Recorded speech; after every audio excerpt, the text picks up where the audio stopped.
কি পাপ থেকে আমরা দূরে থাকবো?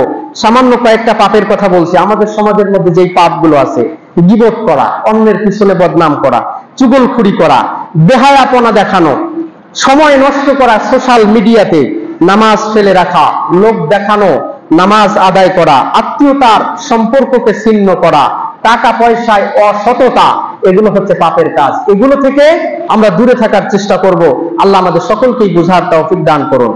প্রিয় উপস্থিতি, এগুলো থেকে বেঁচে থাকার জন্য আমাদের করণীয়, সব পাপের ব্যাপারে আমাদের সচেতনতা সৃষ্টি করতে হবে। কোনটা কোনটা পাপ, এর ব্যাপারে সচেতন হতে হবে। আপনার ছেলেকেও করতে দিবেন না, আপনার মেয়েকেও করতে দিবেন না, আপনার স্ত্রীকেও করতে দিবেন না, আপনি নিজেও করবেন না, আপনি নিজে সচেতন হবেন।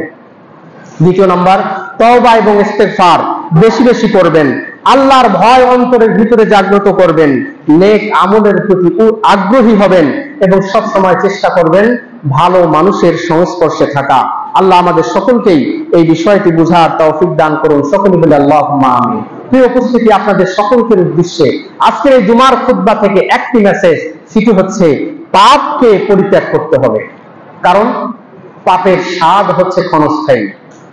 পাপের স্বাদ ক্ষণস্থায়ী। জীবনের শেষ প্রান্তে দাঁড়িয়ে আপনার মনে হবে কেন এগুলো করেছিলাম। ক্ষণস্থায়ী। এই ক্ষণস্থায়ী স্বাদের জন্য আপনাকে চিরস্থায়ী একটা পরিণতি ভোগ করতে হতে পারে। একটা মেসেজ, তা হচ্ছে পাপকে পরিহার করুন। কারণ পাপের স্বাদ হচ্ছে ক্ষণস্থায়ী আর এর পরিণতি হচ্ছে চিরস্থায়ী। আর আজকের আমাদের বিষয় হচ্ছে পাপের ভয়ানক বা বিপজ্জনক পরিণতি।